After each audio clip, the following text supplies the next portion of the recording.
All right.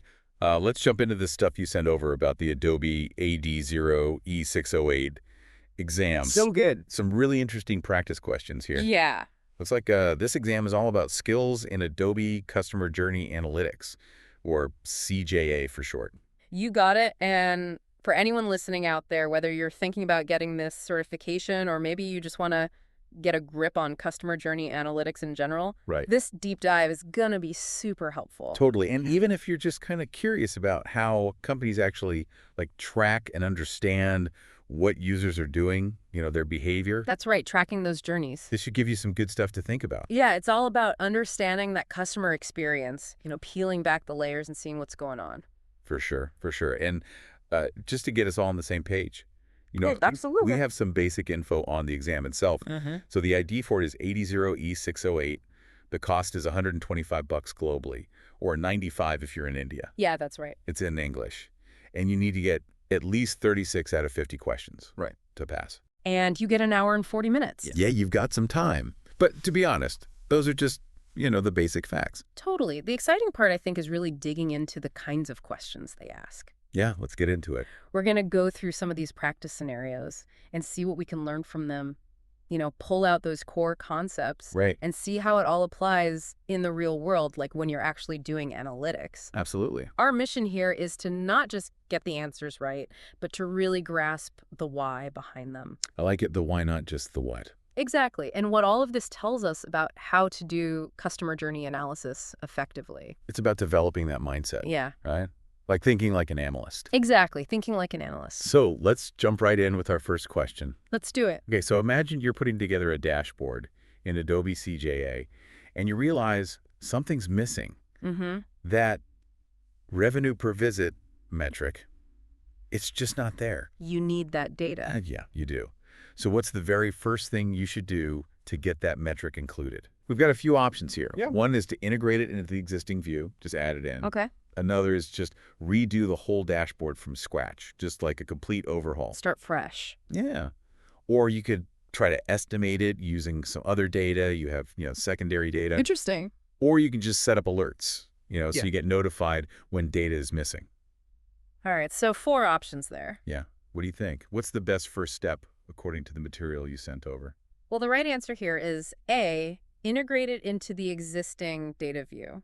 Interesting. So just add it in. Yeah, just add it in. And what I find really cool about this is it shows how important efficiency is. Right. Instead of starting over completely, you just focus on adding what's missing. You're working with what you already have. Exactly. It suggests that Adobe CJA is designed to be modular, so you can make updates without tearing the whole thing down. Oh, that makes a lot of sense. Like, why rebuild the entire car if you just need to change a tire? Exactly. Why rebuild the whole thing? So for anyone listening, the key takeaway here is if you're missing something in your setup, don't automatically assume you need to start from scratch. Right. See if you could just add what you need to your current structure. It's like adding a new tool to your toolkit. You don't have to buy a whole new toolbox. I love that analogy, a new tool for your toolkit. Yeah. All right, let's move on to scenario number 2. All right, number 2. This time you're working on a user engagement trend report in CJA. Okay. A trend report. Yeah, and you need to decide what to focus on first. Okay. Big picture stuff. Yeah, you got it. So we've got a few options. Yeah, mommy. One is to set up a custom date range, the time period you want to analyze. Makes sense. Another is to get real-time processing going. So you're seeing data as it comes in. Live data. Exactly. Or you could focus on choosing the right metrics and dimensions, what you're actually measuring. Okay, those are important. And then finally, you could start setting up data filters to narrow down your view. All right, so what do we want to prioritize here? Yeah, what comes first? What do the materials say? Well, actually, there are 2 correct answers here, and it makes a lot of sense when you think about it. Ooh, 2 for the price of 1. All right, tell me more. So the 2 things you really want to nail down first are selecting the right metrics and dimensions, about NED setting up that custom date range. So it's not an either, it's both. Yeah, it's like a power couple. They work Yeah. best together. I like it, a power couple for analytics. Okay, so why are those 2 so crucial right from the get-go? If you think about it big picture, it's all about defining what you're looking at and when you're looking at it. Right, like setting the boundaries of your research. Exactly. It's like asking a really specific research question. You need to know what you're measuring and for what time period. Otherwise, you're just lost in a sea of data. Exactly. And those are the numbers you're tracking. Right, like how many clicks or how much time spent on a page. And then the dimensions, those give context to those numbers. Like what page they clicked on or what device they're using. You got it. So without those clearly defined, your report won't tell you much. It's like having all the ingredients for a cake, but no recipe. Totally. And that custom date range, well, that's your time machine. It lets you look at data for a specific period. So you're not mixing apples and oranges, you're looking at the right time frame for your question. Exactly. So you could have tons of data, but if you're not measuring the right things over the right period, you won't get meaningful trends. Right, garbage in, garbage out, as they say. Yes, they do say that. So for you listening out there, remember, when you're creating a trend report, nail down exactly what you want to measure and the time frame you're interested in before you get bogged down in the nitty-gritty. It's like building a house. You need a strong foundation first. Absolutely. All right, on to the next scenario. Okay, let's do it. This one's about analyzing customer journey patterns, those paths people take. Those twisty, turny paths. Exactly. And the question is, which Adobe CJA tool should you use to track the sequence of actions a user takes? Okay, so we need to see the order of events. Yeah, you get it. So our options are a histogram, a flow diagram, a pie chart, or a line graph. Okay, some classic visualizations there. Which one's best for this? This one's pretty straightforward. The answer is B, the flow diagram. Yeah, that one felt pretty intuitive. A flow diagram is all about visualizing a process. Right, it shows the steps in order. So it makes perfect sense for tracking the customer's journey. What I find interesting here is how it shows us the path itself. Yeah. Like histograms, those show us distributions, how much of something there is. Right, like how many users did something. Pie charts show us proportions. Right, like what percentage of users chose option A versus option B. And line graphs show us trends over time. Right, how things change over time. But a flow diagram that's specifically designed to show us steps and transitions. So we can see the exact path they took. Exactly, and that visual representation, it's so powerful. It is. It lets analysts spot those common pathways, those bottlenecks, where things slow down and those crucial drop-off points. Right, where people are abandoning the journey. Exactly. So a histogram would show us how many users did something, but not the order they did it in. Exactly. It wouldn't show us a sequence. Got it. So the big takeaway here is that different visualizations serve different purposes. They each have their strengths. If you want to understand how users move through a website or an app, a flow diagram is your best friend. Your best friend for understanding those sequential behaviors. Absolutely. All right, let's tackle another question. Hit me with it. Okay, this one's a bit more technical. It's about configuring a report that compares data daily up to a future date in CJA. Okay, so we're looking into the future. Yeah, we're trying to see what might happen. Interesting. And the question is, what's the best way to handle that future data? What's the best practice? Okay, best practices are key. Yeah, and our options are use conditional formatting for future data, exclude that future data from the analysis. Yeah. Altogether, treat those null values, those missing data points, as zeros, or just apply some custom formatting for those future dates. Okay, so how do we deal with those blank spaces? Exactly. And the correct answer is C, treat those null values as zeros. Interesting. So we're filling in those blanks with zeros. Yeah, and this one might seem a bit counterintuitive. Why not just leave those future days blank? Yeah, why fill them in? But there's good reason for it. Okay, I'm all ears. So think about it. When you're reporting on days that haven't happened yet, there's obviously no data for those days, right? Right, the future is unwritten. Exactly. So you end up with these null values, these empty data fields. Empty cells in our spreadsheet? Yeah. And if you don't deal with those, your report might look all messed up. Right. It could be misleading. Yeah, you might have gaps or weird inconsistencies. Gaps and bumps in the road. Exactly. What? But if you treat those nulls as zeros, you create a continuous data series. Ah, so it smooths things out. Exactly. And that's especially important for comparative reports and visualizations. Where you need a clear picture over time. Yeah, you don't want those jagged lines that make it hard to see the trends. Right. It makes the report easier to read and understand. So it's really a data handling strategy to keep your reports clean and readable, especially when you're dealing with future projections. It's like using a ruler to draw a straight line. You want things to be neat and tidy. I like that analogy, keeping those lines straight. Straight lines for clear insights. Okay, let's switch gears a bit and talk about something a bit more practical. Okay, practical tips. Yeah, this one's about efficiency, how to manage those recurring reports in Adobe CJA, the ones that run automatically. Oh yeah, those can pile up. They can. And the question is, what are two settings that are recommended for managing them effectively? Okay, two key settings. Yeah. So our options are monitor those report generation logs, see what's happening behind the scenes, Okay, keep an eye on things. adjust how often the reports are generated, the frequency. So you're not drowning in reports. Exactly. Then there's checking the data storage guidelines, making sure you have enough space. Important for those big reports. And lastly, specifying the file type for those reports when you download them. Okay, so what format do you want them in?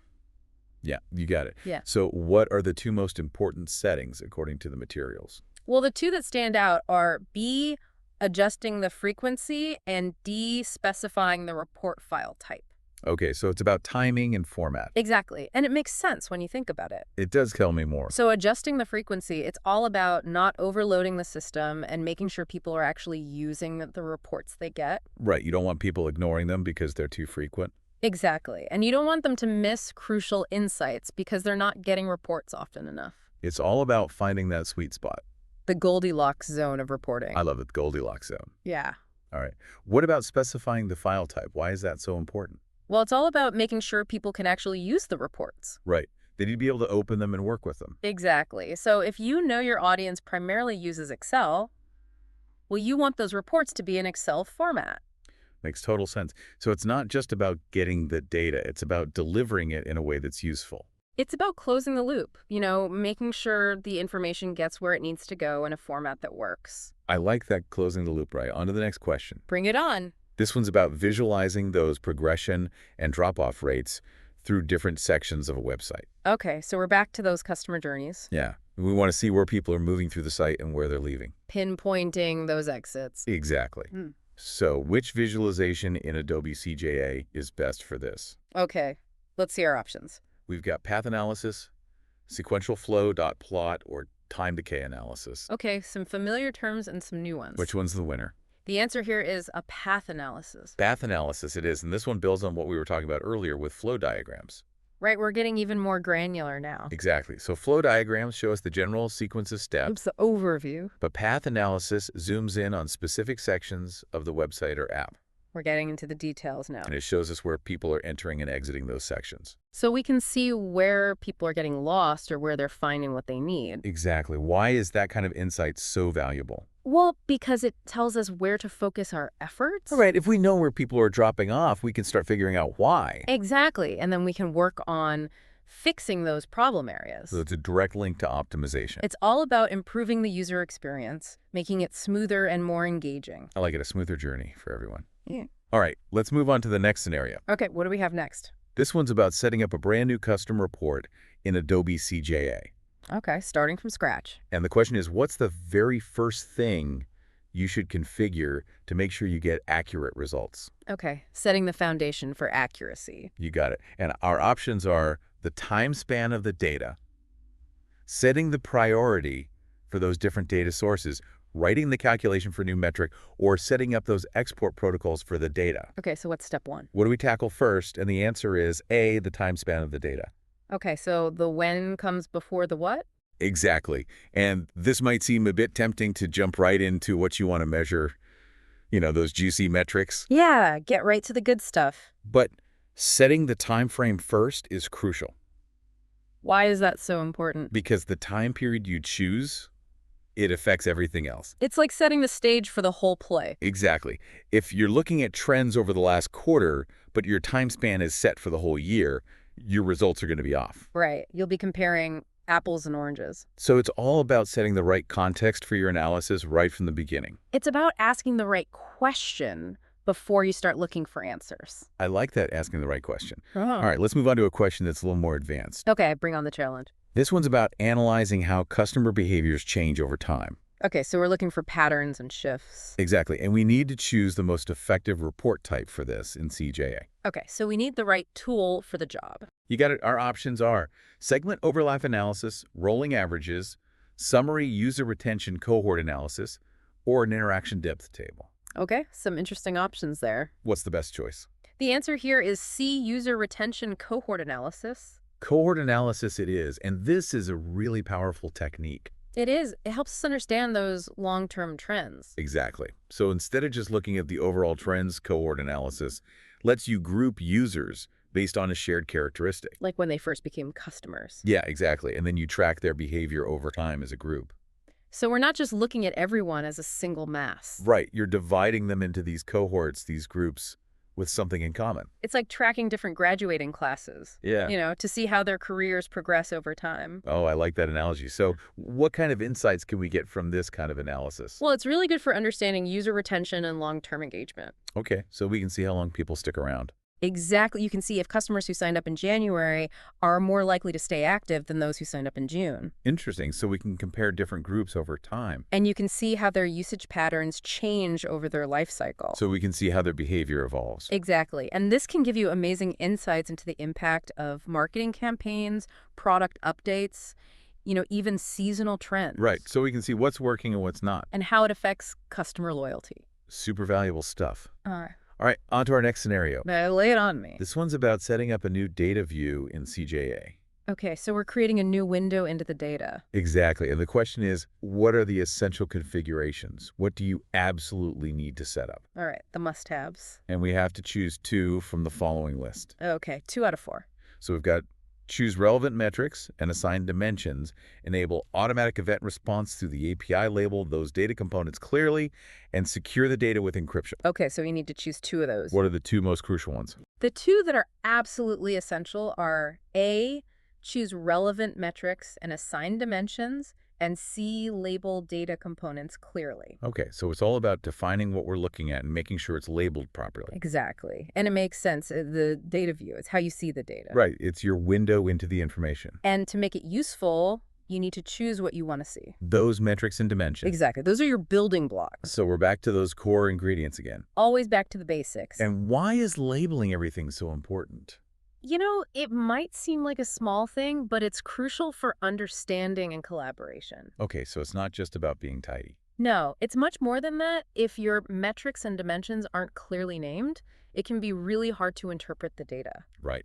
It can get confusing fast. Especially if you're working with a team, everyone needs to be on the same page. So clear labels prevent confusion and errors. And they make your analysis much more efficient in the long run. It's like creating a well-organized library instead of just having a pile of books. Exactly. A well-labeled library is a joy to use. I love that analogy. Okay. All right, one last practice question, then we'll wrap things up. Okay, bring it on. This one's all about tracking customer loyalty effectively in Adobe CJA. Okay. Loyalty, a big topic. It is a huge one, and the question is, what are the crucial settings for measuring it? Right, the essential ingredients for loyalty tracking. And again, we have to choose 2 from a list. Okay, wait on me. So our options are incorporate CRM data for a holistic view, match those events related to customer activities, ensure accurate identity resolution, and set triggers for loyalty-specific actions. Okay, a lot to consider there. Yeah, what are the 2 most important ones? The 2 that are absolutely essential for tracking loyalty effectively are B, matching the events related to customer activities, and C, ensuring accurate identity resolution. Okay, so it's about connecting the dots between what customers are doing and who they are. Exactly. You need to be able to see the whole picture. So why are those 2 more important than incorporating CRM data or setting up those loyalty triggers? Well, while those things are definitely valuable for a loyalty program, they're not as fundamental as tracking behavior and identity. Okay, so you need that solid foundation first. Exactly. If you can't accurately track what your loyal customers are doing and who they are across all those different touch points, any further analysis or actions you take will be flawed. Right, you're building on shaky ground. It's like trying to build a house on sand. You need a solid foundation.